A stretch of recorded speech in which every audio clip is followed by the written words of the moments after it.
You're now listening to Sound Talent Media. Check out more shows at soundtalentmedia.com.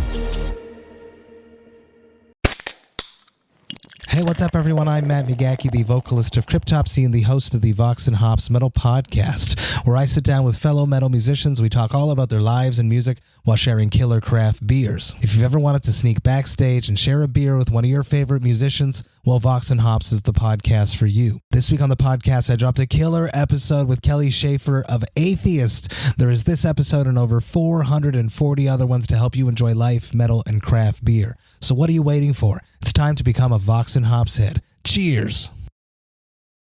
Hey everybody, what is up? Welcome back to another episode of the podcast. Thank you so much for tuning in to this one. I appreciate you very, very much.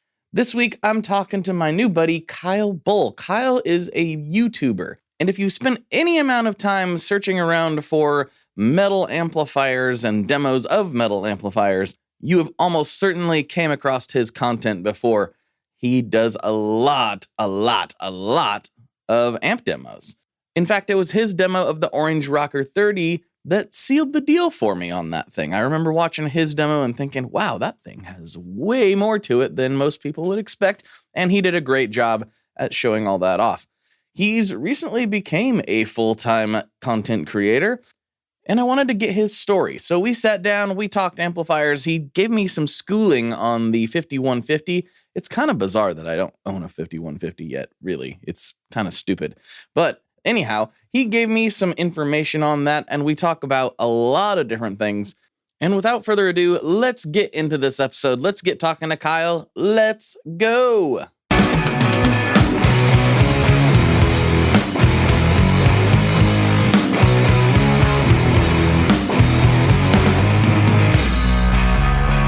Hello, everyone. Welcome back to another episode of the Tone Mob Podcast, the show about guitar stuff, occasionally, sometimes. I'm your host, Blake Weiland. With me today, I have Kyle Bull. What's going on, dude? Hey, man. Glad to be here. How's it going? You know, not too bad. It's kind of a weird thing. I meant to try to talk to you at Gear Fest, but it's such a chaotic, running around like a chicken with its head cut off type of situation that never got to meet everybody that I wanted to meet. So we hooked up after the fact, almost immediately after the fact, and I was like, hey, let's do this podcast. Let's do it how we normally do things. So good to have you here. Yeah, man. Glad to be here. Thanks for taking the time to have me on. And yeah, I totally know what you mean about GearFest, because you were one of the people that I actually wanted to talk to. So it's so funny. It was just so much going on. And I'm sure you were probably like me, where you were trying to focus on like, or what content can I be creating while I'm here? Like, what can I get knocked out? And it's just like, you know, probably your mind was going in a million different directions at all times, because that's how I felt. So, yeah, absolutely.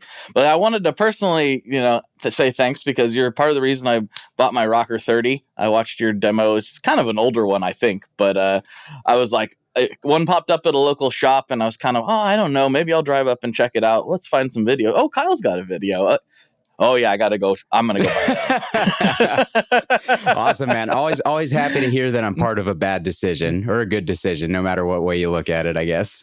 Hey, that's a little bit of a sleeper. It's kind of an unsung hero in the Orange. Well, it's no longer part of the Orange lineup, but back in the day, yeah, it's a great amp. Oh, for sure, man. Is that your first Orange or no? It's my first Orange amplifier, but my first tube amp I ever plugged into was a Tiny Terror, so it wasn't my very first Orange experience. Yeah, it's the first one I've spent a lot of time with, though. Yeah, man. They have surprised me in the last year and a half. I just always kind of avoided them, thinking like they're not for me. Like, because you kind of associate them with like doom and like stoner bands and kind of stuff like that, because that's you see the giant walls of Orange and Mad Amp and stuff, for bands like that. So I was always kind of like, well, me being like a tight thrash guy, they're not going to be my thing. But dude, I was so wrong. They're so awesome for that stuff. They're very, very versatile. So yeah, it's a, and plus, I mean, they got that iconic vibe. So yeah, no doubt. It's a whole thing, but I want to get into you. Like, obviously you've been kind of known as a metal, like a very niched down, like metal amp guitar YouTuber, I feel like is how most people know you. I know you do a lot of other things, but you've obviously got, I don't know how many amps you have. I'm going to estimate, just based upon my limited knowledge, I'm going to say you've got 70 amps, maybe more. How many amps do you have? How did you get into like making content? I want the whole story. What's the Kyle Bull tale? All right. So as far as the number of amps that I own right now, I don't know. I don't know the number. I think you're pretty close, but I think it's higher. I think it's in the 80s. The number has been steadily creeping up on me without me realizing it. But I understand.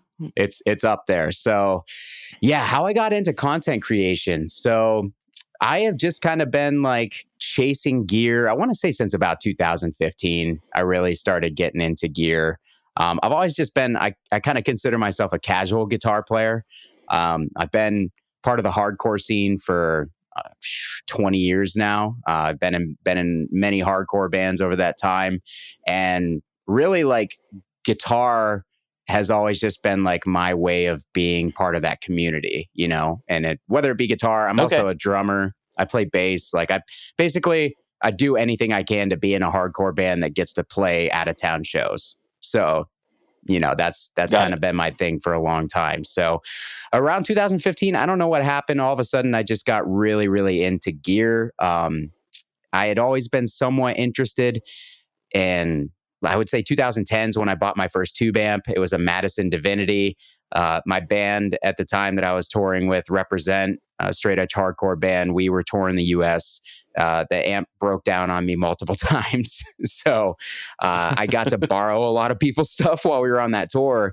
And I played a 5150 and a 6505 plus on separate occasions. And I'm just like, oh, dude, these things are so good. Like as soon as I get home, that's my first goal. So that was what I did. I bought a 6505 pretty much immediately when I returned home. And my tone journey kind of started there. But I had a lot of financial and life ups and downs between 2010 and 2015. So I would accumulate a couple things and then I'd sell them off to pay bills. So 2015, I kind of got some financial stability, got a good job for the first time. So it was like every penny I made that didn't go to bills went into collecting guitar gears. So fast forward to end of 2021, which is when my channel started. I've always been somebody who has been heavily into just YouTube, like in the YouTube guitar community. Like I've watched Ola's stuff for years. I've watched Keith Merrow and Fluff, you know, just to name a few. Aggie Fish Hunter, I've been watching his channel for a long time. And I just really love consuming, you know, guitar related YouTube content. And I was always like, it would be really fun to do that, but I don't know how to work a camera. I don't know how to capture audio. And I don't like when I do stuff, I kind of want to, excuse me, I want to do it as good as I possibly can. So I don't just want to throw up YouTube or I'm sorry, like cell phone videos with in the room audio. Sure. Like I never wanted it to be like that. So no disrespect to anybody who does that, but just me personally, I never really found those videos that helpful. Like if I would click on somebody's video and it would be that, I would be like, well, this doesn't really tell me much. So at that time I'd been posting a lot in like the Facebook groups. There's a couple like Chug Life and Heavy Metal Amps and Pedals and stuff. And my amp collection was probably creeping up into the 20s and 30s at that point. Like it was definitely growing. People would constantly be messaging me based on the posts that I would make, asking me questions about amps and, you know, how does this compare to that? And what's your experience? And I really liked answering those questions for people. I liked being part of that community. And I'm just like, you know what? Like I should probably just start making videos. So what happened is this guy, John Brown, who's one of my Patreon members, shout out John Brown if you're listening. I didn't even know him at the time, but he posted a video in the Heavy Metal Amps and Pedals community, and he had a TC Go, which was a preamp that you could hook into your cell phone via the like headphone jack, and you could power an SM57 or, you know, any mic because it had phantom power built in. I'm like, oh man, if I could do that, then I could do YouTube videos because, you know, my cell phone can double as my sound interface and I don't have to sync video externally because I didn't know how to do it at the time. Like that's how little knowledge I had when I started. So, totally understand. Okay. So yeah, you get it. You get the struggle. But Yeah, so my first videos were just me throwing my cell phone camera on an amp, and it was usually an amp that people had asked me a lot of questions about. I would plug it into a 2-notes captor, and I would run it into like some sort of vintage 30 impulse response, and I would just play and tweak knobs, and that was it. I never appeared on the camera, never said a word. And those first few videos all got like over 1,000 views within the first couple of days. Like it was kind of mind blowing. Okay. So from that point, I mean, obviously, you know, as anybody who does any sort of like content related stuff goes, like you throw some stuff up, you get some positive feedback and, you know, get some views and you kind of just get hooked on it. So that's kind of where it all took off for me is those first couple of videos. Mm-hmm. Well, that isn't an extremely long timeline, and it seems like the progression, both in your comfort level with being on the camera, your quality of recording, your quality of the images and everything that are on the channel. I mean, by images, I mean like the cameras that you're using and everything, is really accelerated a lot quicker than most people. Certainly a lot more quickly than mine ever did. Like I was on cell phone mode for a long time with most of the videos I did. And I obviously not primarily a video guy. So it took me forever to even get to where I currently am, which is still below where you are, I would say, as far as that goes. How did Looks you good to me. like manage to learn all that stuff in such a short amount of time? So, oh boy, here we go. Take a drink. Here we go. Yeah, we gotta. All right, decompress for a second. I, much to my fiance's chagrin, I guess, I have a very obsessive personality type. As if having 80 some amplifiers wouldn't tell you that already. Sure, so, I get it. Yeah, when I get into something, man, I get all the way into it. So that's basically what happened with YouTube. Like as soon as I kind of started gaining any sort of steam whatsoever, man, it was just like, okay, we're gonna take this and we're gonna turn it up to 200%.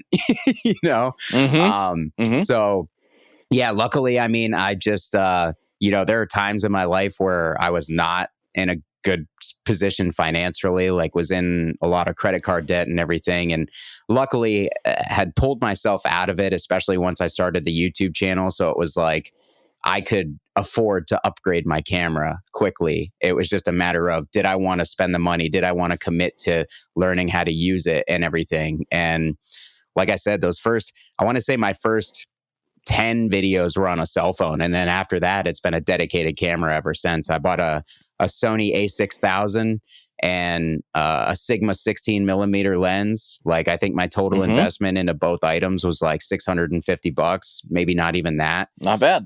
Yeah, right. And also, I mean, I'm a deal hunter. That's my thing. I love hunting for good deals. So as soon as I find a new hobby or okay, I'm into cameras now. Let's get some deals on cameras, so start scouring the internet and trying to find the best deal that I can. And that's just kind of like, that's how the video quality progressed so quickly. Is not only was I just kind of slowly rolling through upgrading my gear, but I was learning about it at the same time as I was getting it. So it was like, okay, jump into the forums. What's the best budget camera for YouTube content? Okay, it's Sony a6000. If you're on a tight budget, that's pretty much like the only option that's really good. Okay, what's a good lens? Okay, Sigma 16 millimeter, Sigma 30 millimeter. Okay, those are pretty much like everybody's saying that, so that's what I'm gonna grab. All right, so how do I get a good image out of them? Well, lighting's key. Go on YouTube and search how to get a good looking set for your YouTube channel or whatever. All the resources, luckily in our day and age, man, are out there for you and they are free.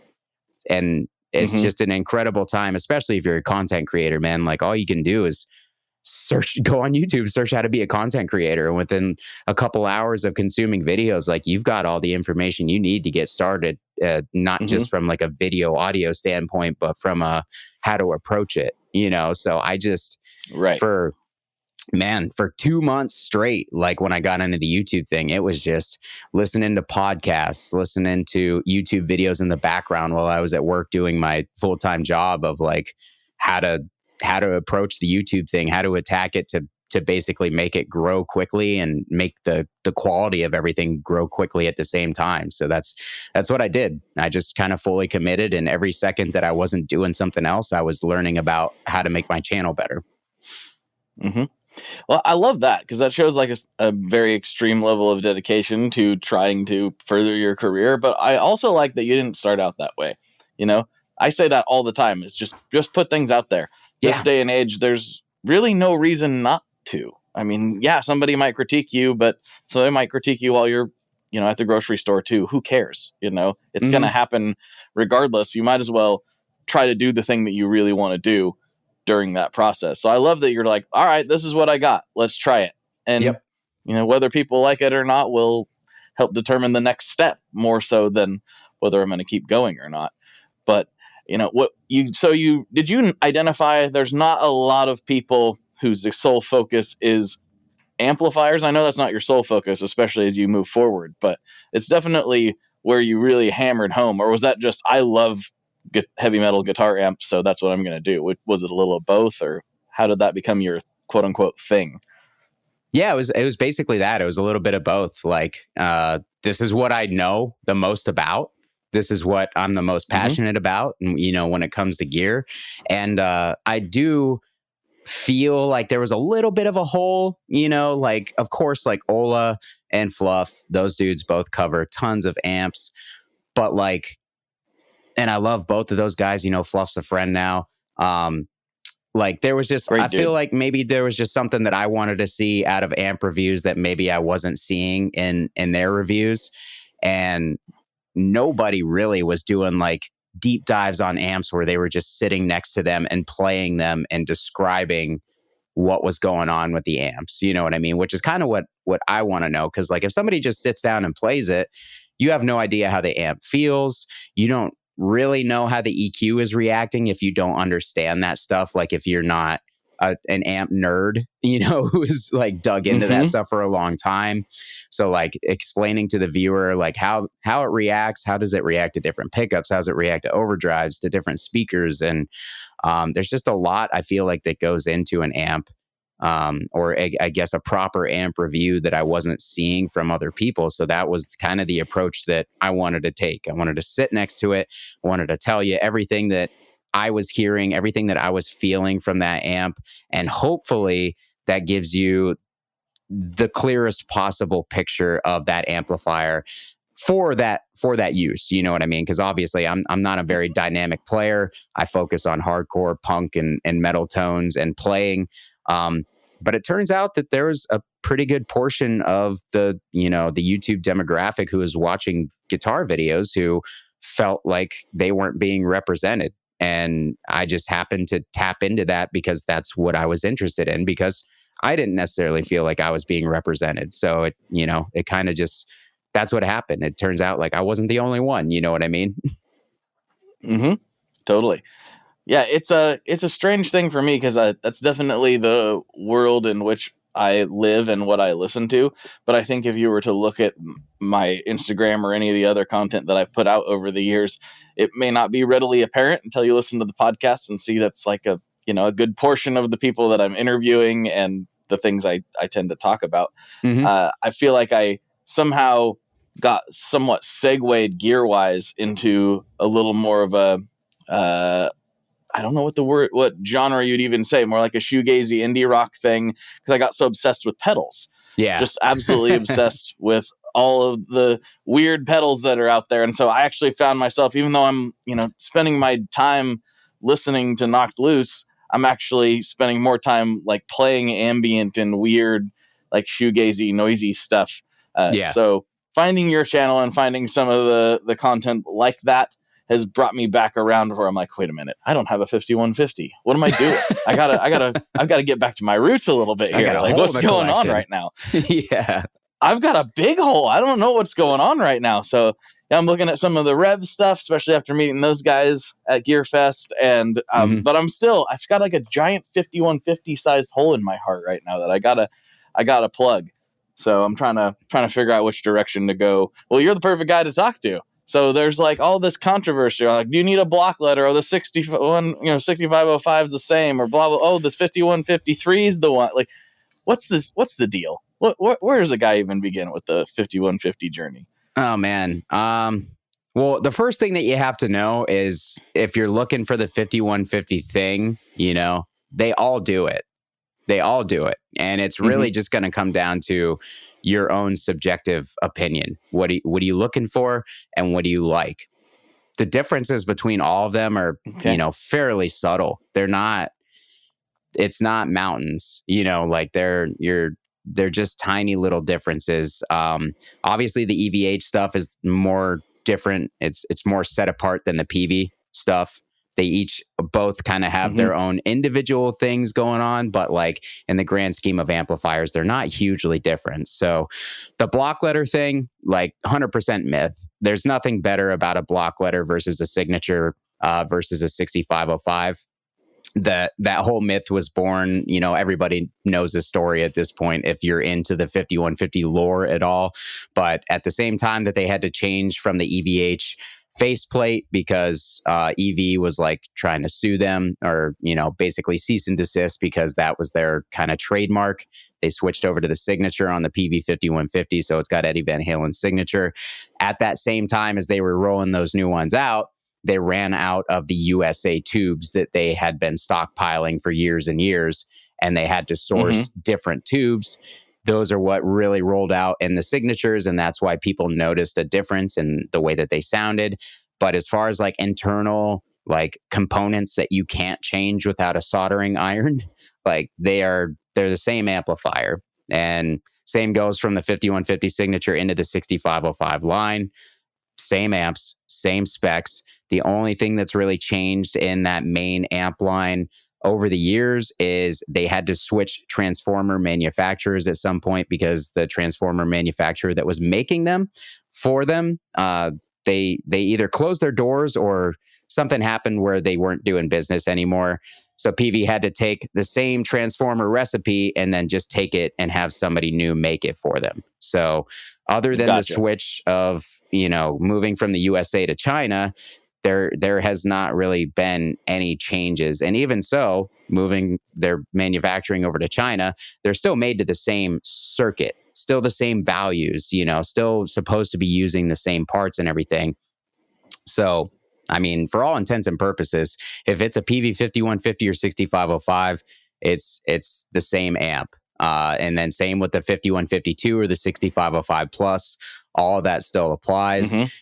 Once you get to the EVH stuff, things get a little bit more interesting. The 5150 100 watt, the original, I never recommend that amp to people because it does not have resonance controls, which I feel like that's almost an integral part of the 5150 thing, is being able to adjust that resonance to really get that like low end chunkiness, So the original 100 watt doesn't have it. It was introduced on the 100 watt 606 Stealth, which is my favorite out of all of them. I think that one just kind of has, as far as the high gain stuff, it just has the best tones for my personal taste. The EL34 is also awesome. The 100 watt EL34 Stealth. When you get into the 50 watt models, the original 50 watt 6L6, I just found this out recently, and I had experienced this for myself as well. They seem like they varied a lot. I'm like, I got some of the original 50 watt 6L6s that sounded incredible. I got some that sounded terrible, and I just could never figure out why. Well, it turns out like they were not using like the same pot values on every one. Like the tolerances on the pot values on those amps were all over the place, and they were just kind of tossing in almost like whatever they had at the time. And there was a lot of variance. I think my camera's about to disappear.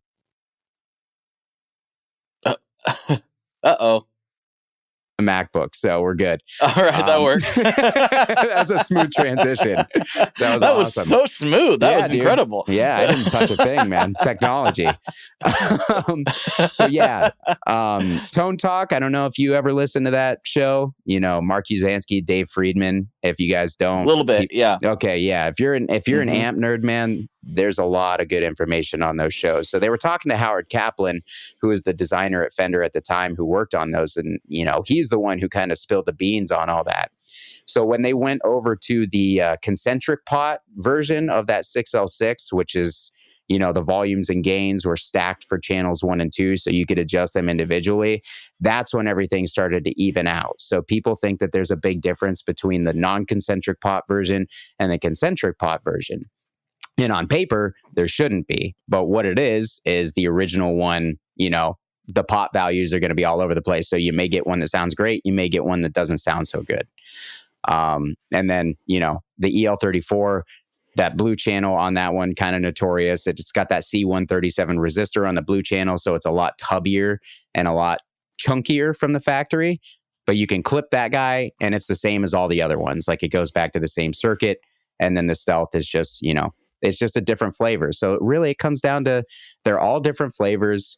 Do you want a clean channel? Okay, get one of the EVH ones. Do you not need a clean channel and you just want tons of gain and saturation, and you want that Cocteau thing?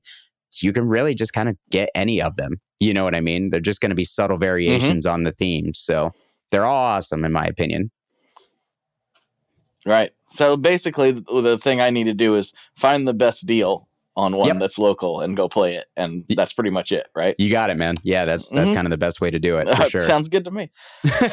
When you were talking about the original EVH ones and the pot values being different and all that, I was getting a lot of vibes. I know they're made to a higher spec than this, but I was getting a lot of vibes of like the original like Russian big muffs and stuff, where some of them are just horrible and some of them are the best thing you ever heard in your life. And it all depends on they kind of were just, they were put together in Russia during a very tumultuous time in Russian history. Not, I guess all times in Russian history are somewhat tumultuous, but during a very interesting time over there by an American company, technically. So it's not too surprising that that stuff is a little bit all over the place, but it is kind of surprising to hear that about the Fender ones, to be honest, because they have got a little bit different reputation, I guess we should say. Right, and it's a modern amplifier. You would think that you know what I mean? Like I don't remember him actually saying if there was a reason why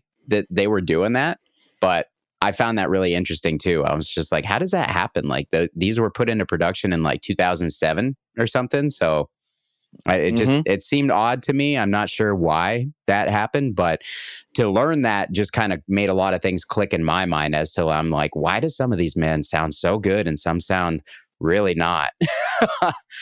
So, if you get that original one, it's kind of like, JCM 800s. Marshall did the same thing, but that was back in the 70s and 80s, where they were just scrapping together any parts they could to get them out the door because they were selling so fast. And, they were just buying parts from any distributor that they could get them from and tossing them in amps to get them out the door. And that's why a lot of older JCM 800s and JMPs and stuff sound so different, because they had a lot of different parts in them over the years. So, but that was the 70s and the early 80s. So like, what's the excuse in 2007? It just seems really goofy. Yeah, very, very strange indeed. And it's also one of those things, too, where I think it illustrates the fact that we tend to get, as guitar players, we get hung up on particular things. Like, for instance, like the block letters, a prime example. The only reason people care as much, I think, is because you can see it. And it sounds cool to say, oh, the block letter is the one, because that's the original. And with the guitarists, everything that's the original is always the better version, regardless of whether or not it actually is better. We're like, oh, it's the original. And even I, knowing that, still I'm like, the original one would be cooler for no real reason at all whatsoever. There's no logic behind it. It's just like, it's just cool, right? For for nothing. It's but fun. We all do it to various degrees. Yeah, I know 100% what you're talking about, man. And if the guitar community isn't the absolute worst for that stuff, I would hate to see another community that that is worse than that when it comes to that stuff. But yeah, original's always better, older's always better. Like, it's just kind of that like weird mentality. And I don't know. I personally don't understand it, but I haven't come up through the years, in the gear stuff. I know that I think the general consensus is that manufacturing just gets cheaper. Like companies get cheaper as the years go on. They're trying to just maximize their their bottom line, and therefore they put cheaper parts or they make things in a cheaper manner so that they can save money, but they don't pass it on to the consumer. And I'm assuming that that's why that logic is applied to the guitar gear stuff. So people automatically think if it's an older one, then it was probably made when the manufacturing was in a better place. That's kind of my opinion on that. Mm-hmm. Yeah, and I mean, sometimes I think that could be true. I think there are instances where that is the case in a variety of industries.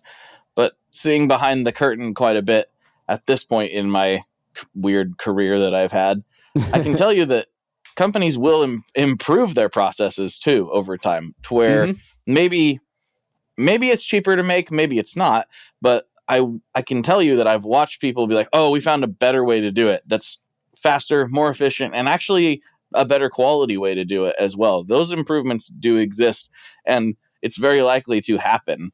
So it's not like all the ones that are built in the guy's garage are going to be the premium thing. Sometimes they are, but more often than not, people who do things for a long time get better at them versus worse, I think.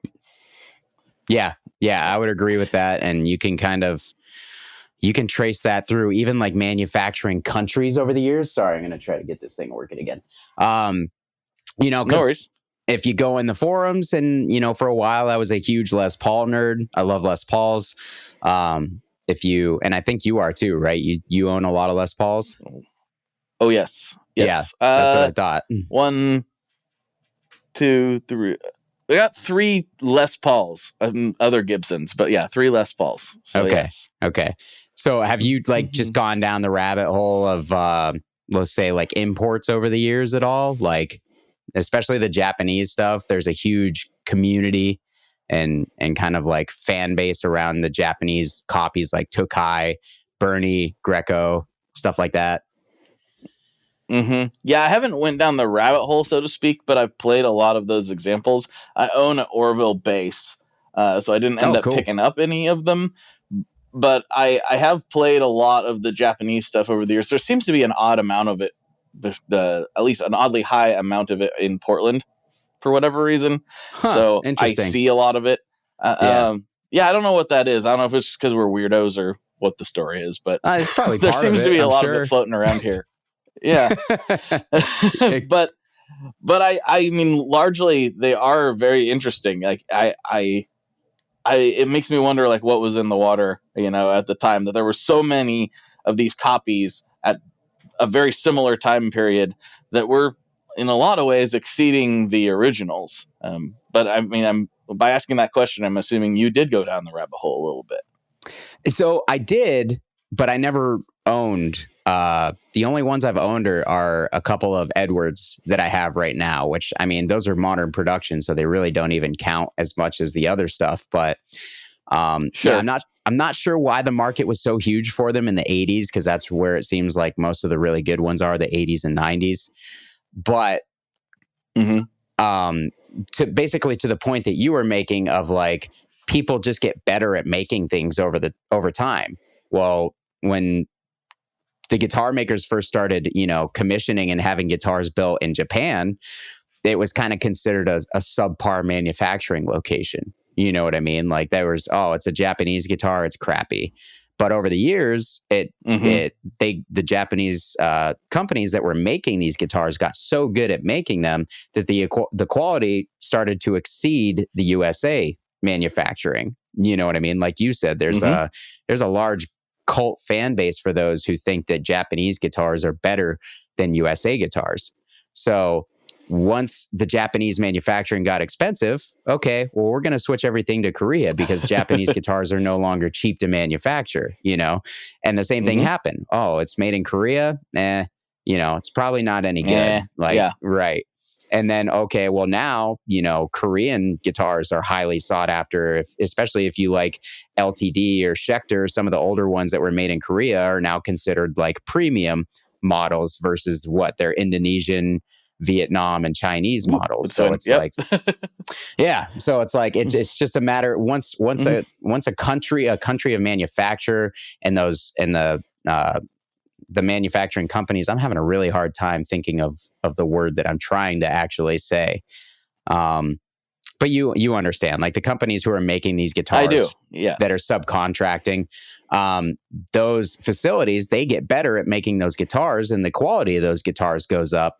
But then so does the price of manufacturing there. And it just kind of just circles back around and it keeps going. But that same thing can be said for amplifiers or anything. It's like, yeah, once you do something so many times, you're bound to get better at it and bound to make a better quality product and make it more efficiently too. So it's a cycle that I've thought about before, but I've never had it laid out the way you just did. But you're right. I remember, oh, it's made in Korea. Ew. And now it's like, oh, it's one of the Korean ones. It's one of the good ones, right? Oh, like, exactly. And yeah. I think country of manufacturer, I think generally speaking, this isn't 100% true, but for a lot of players, it's beginning to mean a lot less. Now, not outside of political ideologies or anything like that, but as far as getting a good product, I think people are more open to the fact that, hey, guess what? America's not the only one that knows how to make stuff, as it turns out. So I think as that's penetrated the market more and more, I think the Japanese had a lot to do with it, but there are more and more people accepting of the fact that good stuff is good stuff no matter where it's made. It's just more about identifying what that stuff is. Mm-hmm. Yeah, you're 100% right. And it's definitely a generational thing too. I feel like when you talk to people in the guitar community, older generations are more likely to feel that overseas manufacturing is just going to be subpar no matter what.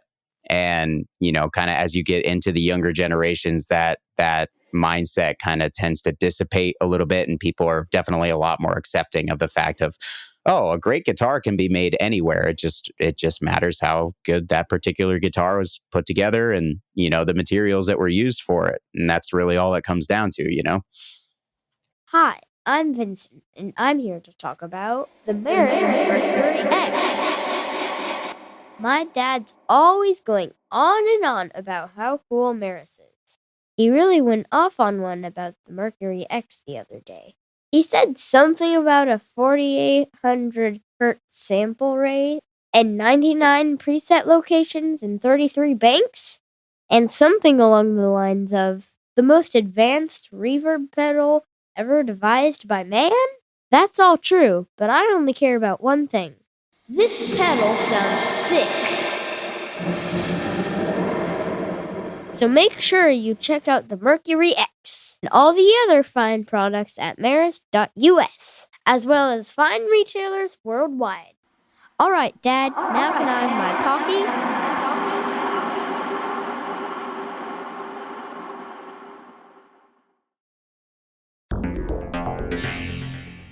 How exactly do artists get their music on Spotify, Apple Music, Deezer, Tidal, all these services? How in the world do you get your music there? Well, in the past, you had to use something called a record label. But these days, you can use DistroKid. DistroKid is the absolute easiest way to get your music up on streaming services. And it's the most affordable way to do so. Not only do plans start at $22.99 for the entire year, that's less than $2 a month, DistroKid also does not take a cut of your streaming revenue, unlike some other services out there. Even better if you sign up by going to tonemob.com/distrokid. That's tonemob.com/distrokid. One more time, that's tonemob.com/distrokid. You'll get 30% off. That's right, 30% off their already extremely reasonable prices. So go to tonemob.com/distrokid and get your music out there. We are brought to you today by Sweetwater, specifically the Gear Exchange. You may have heard about this. This is a place where you can go to buy and sell your used gear. Maybe you got a pedal over there that's just kind of collecting dust. Maybe there's something you've been eyeing from the Sweetwater catalog. Well, right now is a great time to turn that unused gear into something you're actually going to use. Even better, if you sell on the Gear Exchange, you can keep 100% of the sale as long as you choose a Sweetwater gift card as your payout method. That is not too shabby because Let's be honest, most of this buying and selling we do is just to fund new gear purchases, and that is a great way to reach a wide variety of customers and keep 100% in your pocket, or rather on your pedal board. So go check out the Sweetwater Gear Exchange and turn that unused gear into something that's actually going to help you write that next huge riff. Totally. So it's kind of switching gears a little bit. As you move forward in your YouTube career, do you see other forms of content that you are really interested in making that you haven't tackled yet? Or where do you see yourself headed over the next, say, 6 months to a year with your content and with the things that you want to make? That's a really good question. So, the last like 6 months or so have been kind of weird for me. Like I kind of almost had like a crisis of identity, I guess. The channel just grew really we fast. all do it. Yeah, for sure. I mean, I'm sure, you get to a point where things grow more than you ever expected them to. And you almost, I know for me, I kind of just put pressure on myself to like, okay, well, I can't just keep doing the same thing, right? Like things just have to constantly improve. Whether it be like the level of polish on my videos or the way that I do things, like, oh, I feel like my videos should get more involved. And I kind of just got into that mindset, or not mindset, but I just kind of fell into that analysis paralysis trap where it was like, oh, my channel's doing really well. Let's analyze it. Okay, this is what's doing well. So instead of just like focusing on what's doing well for the channel and kind of leaning into those things a little bit more, I was like, okay, well, it's doing well now, but how can I make it better? And for me, for whatever reason, it was just like making it better was just like making everything way more involved. But that's just not who I am. I'm a very fly by the seat of my pants type of person. So that's how me too. So you get it. So like if you're presented with a big project, if you start turning every podcast into a big project, or every video that you do into, if you build it up in your mind as this big thing, you're probably like me, where you start to like panic a little bit. You're like, oh, I can't just do this by the seat of my pants. I got to sit down. I got to structure this thing. I got to write out a script. I have to do all this B-roll. And it's like, for me, going in that direction, that just started to create anxiety. Cause like, I was like, oh man, now I have so much to do just for one video. And it got to the point where it kind of created this like, resistance. I'm like, oh, well, now videos are so involved, they're not really fun anymore. And so I would start putting things off a little bit, and it just wouldn't be a fun experience anymore. And I kind of just like snapped out of it and came to the realization that like, no, the reason that people like my videos is because they are unpolished and because they are, more relatable. So like if I turn it into a bigger production, I might lose what people connect with on my channel, and it took me a long time to come around to that idea that like things are working. Don't fix what's not broken, and make the content that you want to continue to make. That way it's fun, so that you don't, put yourself in a place where you've created a channel doing videos that you don't enjoy making. So that was a whole process that I just went through over the past few months. And I just finally snapped out of it. And I'm like kind of back into having fun with it. So, I mean, as far as like seeing where my channel goes in the future, I have tons of ideas of things that I want to do. Will I do them? Do they make sense for the channel? I don't know. We'll see. I always kind of try to present things to my audience before I do them, and see how well they're received before I try to tackle them. Just kind of use that as a barometer of like, is this worth my time and investment to kind of try to make this video or to pursue whatever it is? And if there's not a lot of interest, then okay, that's a good sign. Don't do that, scrap that idea and come up with something else. So for me, it's just kind of, continuing doing what I'm doing with the AMP thing. People seem to really like the format. So I'm just going to kind of, again, not going to not going to fix what's not broken. I'm going to keep rolling with those the way that they are, but also incorporating different types of videos so that the channel doesn't get stale. unboxing videos, as sad as it is. A lot of people like seem to get angry at the thought of unboxing videos, but people enjoy them. So, and it's kind of like easy content and it's fun. And that's, I did one today. It was a lot of fun. I unboxed a couple of cheap Harley Benton guitars that I bought with my own money. And like, it was just a goofy, fun video that I know that people are going to enjoy.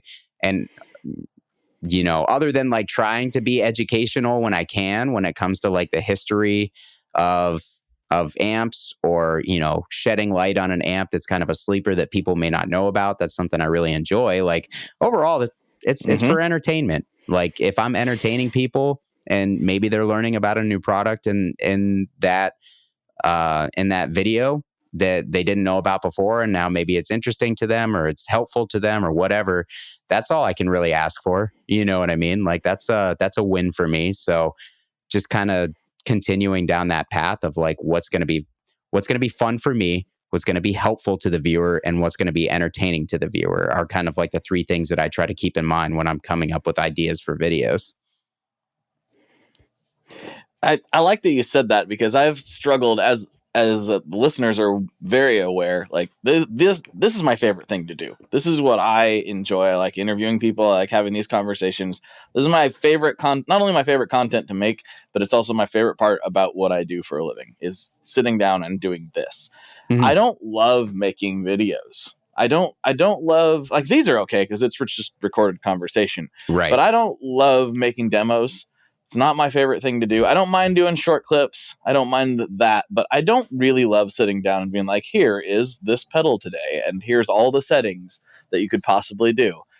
But at the same time, I still do it because I have a lot of stuff and people want to hear these things. And sometimes people ask me to do them. So I will. But I think there is something to be said for making the type of content that you want, because people will resonate with it more. If they can tell that it's kind of forced and you're not really having a good time with it, even if you do genuinely enjoy whatever product it is that you're talking about, if you're not enjoying the process, it makes it hard. And again, you have to dive into it to know whether you like it or not. But I've done it enough at this point to know that it's not my favorite thing to do. I'll still do it, but there's a reason that the consistency isn't there on my YouTube channel, and the subscriber base and the amount of interaction reflects that, because I like these conversations. I like doing the podcast. That's why there's maybe 100 videos or so on the YouTube channel, if that. Maybe it's more like 60 or 70, and there's 360 podcasts or something. Yeah.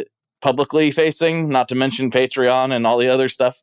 So it's just, I'm glad you said that, because it made me think about, like, well, if you really don't want to do it, it probably comes across, at the end of the day. If you're kind of pulling teeth to, I mean, you got to work, you got to do the thing, but finding something that resonates with you as a person will also resonate with the audience more, I think.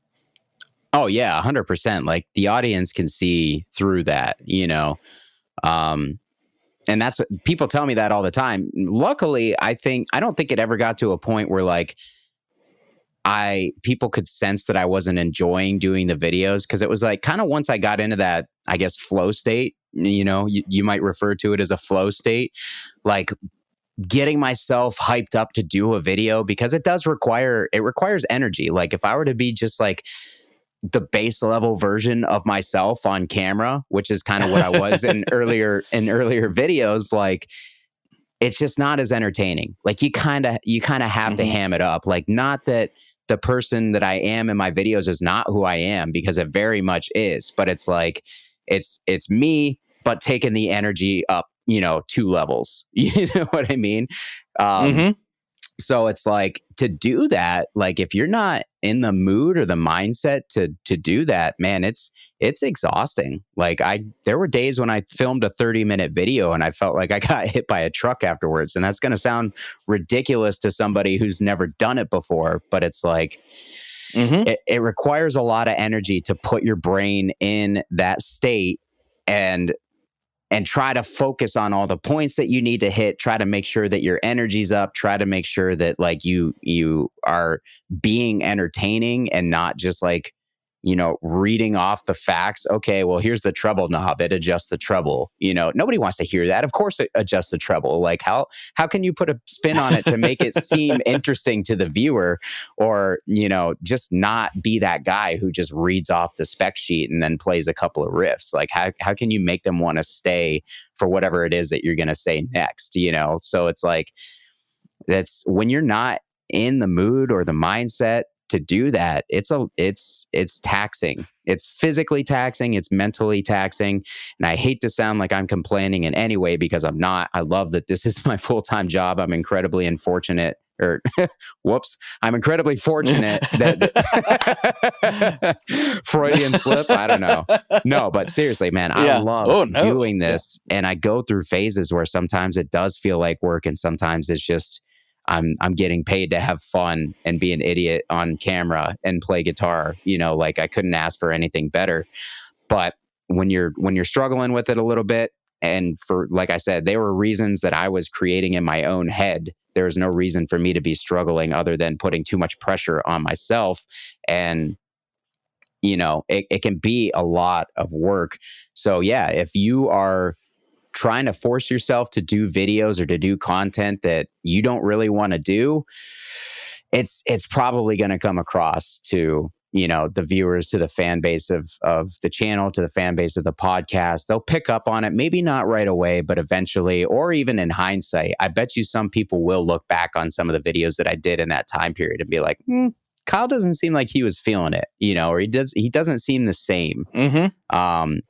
And I hate that, but it is what it is. Like you said, you got to work. Like I've made the commitment to make this my full-time job. So even if I'm not feeling it, man, there are days when you got to work regardless. But luckily, I feel like I've kind of figured out why I was in that slump for such a long time. And being at GearFest was such a breath of fresh air for me, because it's like, you don't get to talk to other people who do this on a daily basis. This is a very small, niche thing, like to be a full-time content creator, or even just to be somebody who's passionate about creating content in general. So finding anybody who can relate to that in your day-to-day life is incredibly difficult. So you can't share what your day-to-day life is like with somebody who gets it. So to be there and to hang out with all the people who have been doing this longer than I have, who understand everything that I'm going through, and I can actually finally relate to somebody, was just a huge breath of fresh air for me. And it really has kind of just reignited my love for doing this, my creativity, my energy, like everything is just like up again. So I'm like really, really excited with where I'm at right now. And moving forward, I do think I have some cool ideas for the future and how I want to kind of like continue to approach the channel. That is one thing that I think maybe we need to be better as creators to talk about. Like, it's a little bit lonely. I have less of that because this is what I do.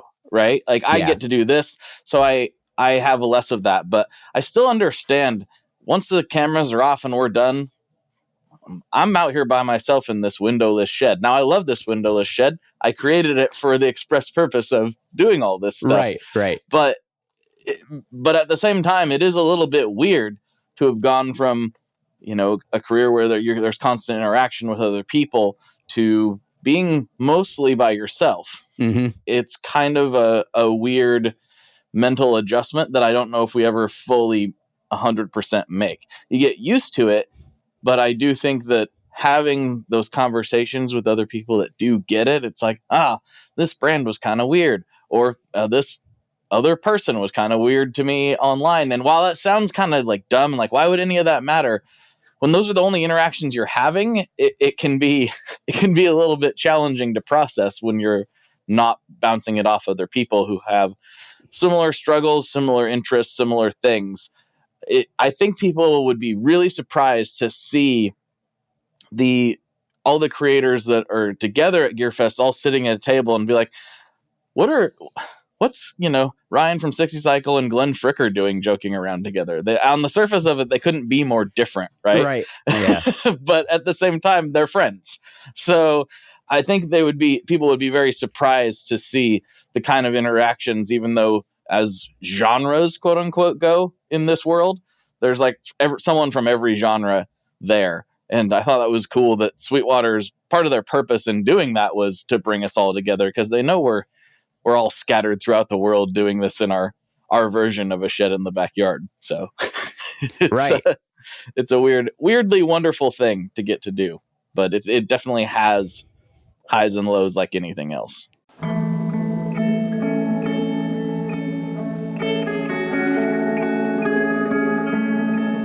Hello there. I'd like to introduce you to your new best friend, the Chase Bliss Audio Lossy. Lossy is a collaboration between Chase Bliss and Good Hertz. And it's meant to give you some control over those weird digital artifacts that come with very compressed audio. You're hearing it right now. All the changes that are taking place are strictly coming from my playing dynamics. I'm just interacting with the pedal and letting it do its thing. In some true stereo goodness. If you'd like some more details about Lossy, I'd invite you to head over to chaseblinssaudio.com. I think you're going to like what you find. Right. That's the thing is, it may seem on the surface like it's an absolute dream for anybody who gets to do this. And again, don't get me wrong. It is, as somebody who came from an industry that I could not care less about, like an industry that I actually, I hated because I just didn't like it. It wasn't me. It wasn't for me. There's a lot of dishonest things going on, and that's just not me. To now get to do this full time, get to play with guitar gear full time, to have companies send me stuff and to pay me to make videos for their gear, and get to work from home. I never have to leave my house. And it's like, well, a lot of that is a blessing and a curse, when you turn something that you love into your full-time occupation.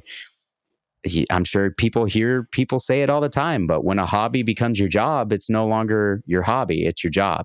And your job, it's work. And then you start to associate that thing you love with work, as opposed to being something that's like a release from the rest of life, So it really changes how you look at things. So for me, guitar playing, a lot of the time isn't necessarily as fun as it used to be, because now when I sit down and I'm checking out a piece of gear, I'm not just listening for what I like about it and then saying yes or no, this piece of gear is for me, and then doing what I will with it after coming to that decision.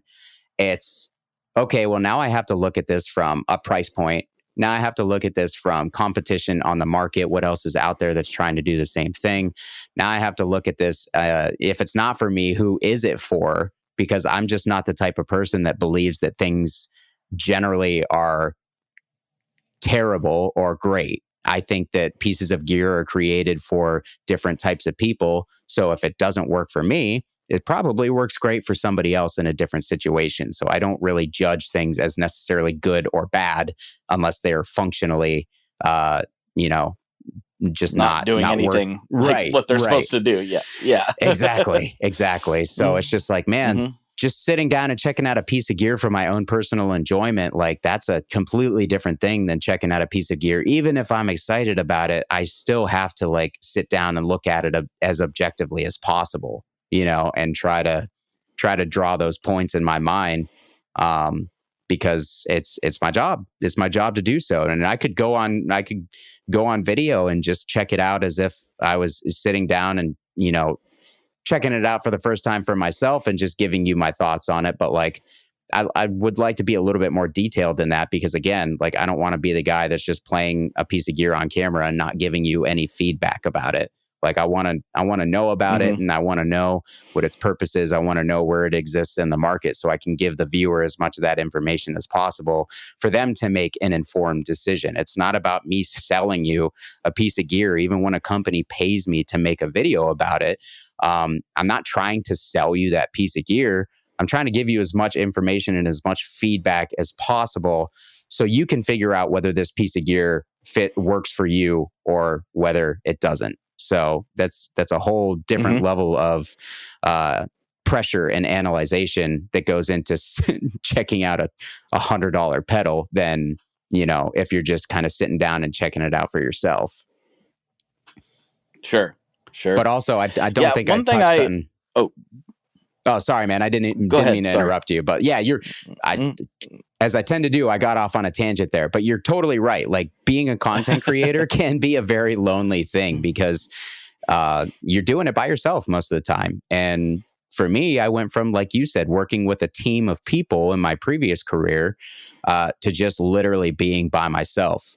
And being by yourself and not really getting to like interact with anybody on a personal basis. When you're interacting online, I said this in a video recently, like it doesn't really connect to you that these are real things, that these numbers mean anything, that these comments are coming from real people when that's all you read, that's all you see, until you actually meet somebody in person that goes, oh, hey, I saw that video that you did. I thought this was awesome. Or I bought this amp because of that video. Like that's when things start to click in my head that like, oh, people are actually watching these videos. It's not just numbers on an analytic screen.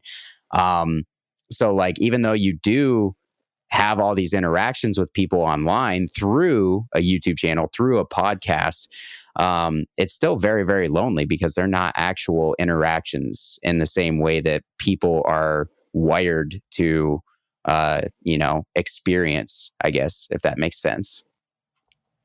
Yeah, it's a very, very foreign way to communicate, even though we've been doing it for a long time at this point. It's still not really how human beings are wired to communicate. We're supposed to see people. What's the number? We're supposed to only know like 100 people or something in our brain, some number around that. And obviously we have way more contacts than that these days. Most people do. Right. So it's a weird position that technology has thrust us into. And it's a great position, but it's also one that I think we're going to be trying to process as a society for as long as society still exists. Yep. So couldn't agree more. Yep. It's a strange thing. Right. Yeah. So we are reaching the end of the main episode, and I have a couple classic questions I like to wrap up on. But before I do, I like to give the guests the opportunity to take the floor, plug anything you want to plug, shout out your grandma, whatever you want to say, anything you want to say, and the time is yours to talk to a few thousand people and say whatever right now. Okay. I guess now would be a good time to kind of talk about the fact that I'm starting a podcast here within the next month or so. Oh, yeah. Hey, look at that. Yeah. So I'll use your podcast to plug my podcast, if that's okay. That works great. Let's do it. It sucks because the last couple of weeks have been so busy. We were kind of hoping to already have settled on a name and settled on got a theme song and everything done at this point, but it just hasn't happened. Been too busy. So we don't have the name of it yet, but it's going to be myself and this gentleman, Len Carmichael. He runs a studio called Landmine Studios in New Jersey. And he actually is the guy that processes all of the live audio from like This Is Hardcore and stuff like that for all the Hate 5-6 videos. Oh, yeah. Yeah, so he's also, recorded a ton of bands. Bands, if you're in the hardcore scene, you will definitely know, like did some of the Fury of 5 stuff recently, among many others. That's just the first thing that comes to mind. But anyways, he's much like me. He's a huge amp nerd, got a wall of amps behind him at all times. So like we've been friends for a long time. We decided we're just going to start a podcast. It'll probably be a little, like 30 to 45 minute episode once a week where we talk about a particular guitar gear subject. And then, from time to time, we'll have guests on, whether they be somebody within the industry, like an amp builder, a guitar maker, a pedal maker, something like that. But we'll also have people coming on from bands because we're both pretty well connected in the hardcore and metal community. So we'll have people on to talk about their gear and stuff like that too. So unfortunately, don't have the name yet. We're hoping to launch it by the end of July. But if you guys watch my channel at all, if you're listening, or not, if that sounds like something you're interested in, just keep an eye on my YouTube channel because I'll be making an announcement there. So that's it. And if you guys like Quad Cortex packs, Kemper profile packs, hit me up because I'm making those too. Like we talked about early in the episode. Like I've got so many different amps, so many different cabs and stuff. I'm just gonna kind of start putting that all into packs that you guys can use for your own personal ventures. So yeah. Very cool. Well, that sounds great. Yeah, and let me know when the podcast drops, and we can plug it in the Tone Mob Facebook group and all of that good stuff too. So awesome, man. Appreciate it. Keep me posted on that. Sounds like a good time. All right, final questions. Okay. First one. What is your favorite Boss pedal? Favorite Boss pedal? SD1, hands down. Ah, easy. Wow, Yeah. fast on that one. He had that holstered and ready to go. Awesome overdrive. Completely. It's gaining some recognition again, but I feel like it was overlooked for a long time with the boutique pedal market. Incredible pedal for $60. All right, the SD1. All right, Yes. Final question. What is your favorite kind of pizza? Oh, man, I am just a plain old loaded up with pepperoni and thick crust, plenty of sauce. That's all it takes for me. I don't like any crazy toppings or anything like that. Just give me a good old fashioned thick crust pizza with a load of pepperoni on it.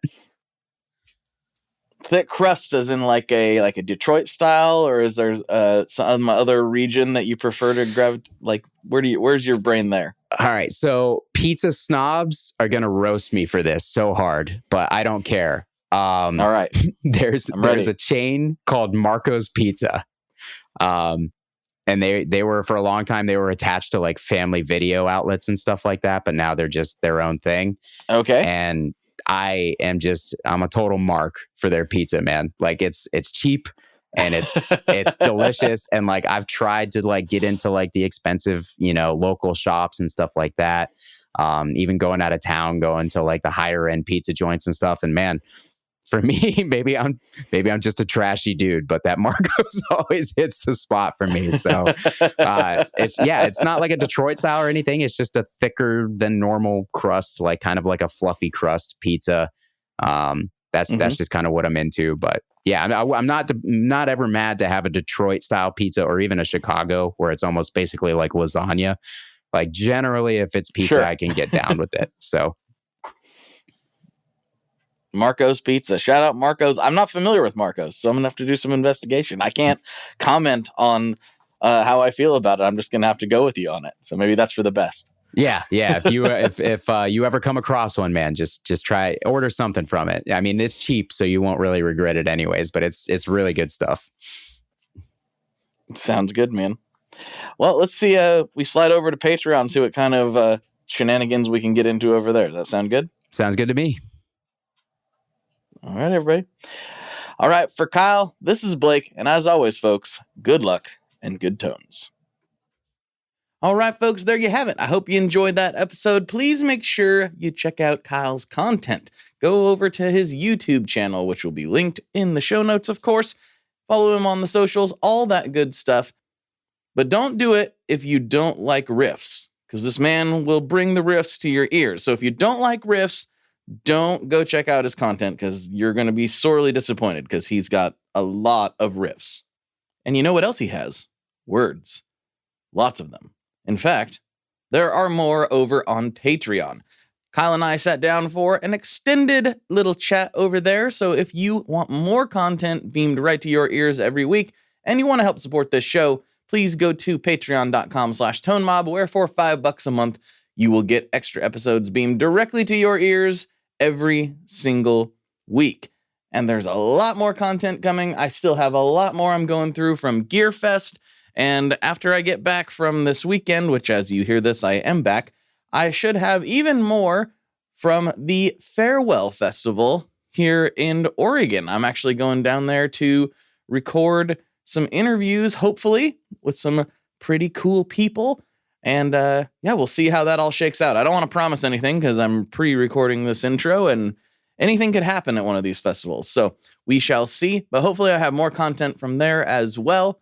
And, I'm talking about something that already happened. So I should stop talking so you can get on with the rest of your day. Thank you so much for spending time. Please share this with somebody if you can. And I will see you on the internet very, very soon. One last thing before we totally sign off here. I just want to remind you that if you do any shopping at Stringjoy, that's Stringjoy guitar strings made in Nashville, that will help me out as well. As I've said for years, I'm heavily involved in that company, and I really do think they're making the best products on the market. So if you would like to try custom strings, go to tonemob.com/stringjoy and check them out today. I seriously love what the team down there is doing. I help them out with all kinds of things, and by you supporting them, you are also supporting me as well. And hey, you need some strings, so why not get some custom strings just for your guitar and playing style? Again, the link for that is tonemob.com/stringjoy, and that will take you right to their website, and you can do all your shopping through there, and that will help everyone involved out. So thank you very much. Talk to you next time. We are brought to you by the wonderful folks at Gun Street Wiring Shop. Yes, Gun Street Wiring Shop. I've talked about them before. I used to say based out of Bend, Oregon, but guess what? Sean moved to my neck of the woods. Sean's in Portland. Sean is awesome and has helped me with a bunch of stuff lately. And if you have wiring needs for your guitar, he can help you too. If you want to get weird with it, he can get weird. If you just need to spruce things up a little bit, there's your guy. He takes all the guesswork out of doing your guitar wiring, and he makes it simple, and his customer service is top-notch, and I can't say enough good things about Gun Street as a company. I really respect Sean and what he's all about, and the product is top-notch. I've got 3 different guitars that now have Gun Street harnesses in them, and I could not be happier. So go to gunstreetwiringshop.com and check them out.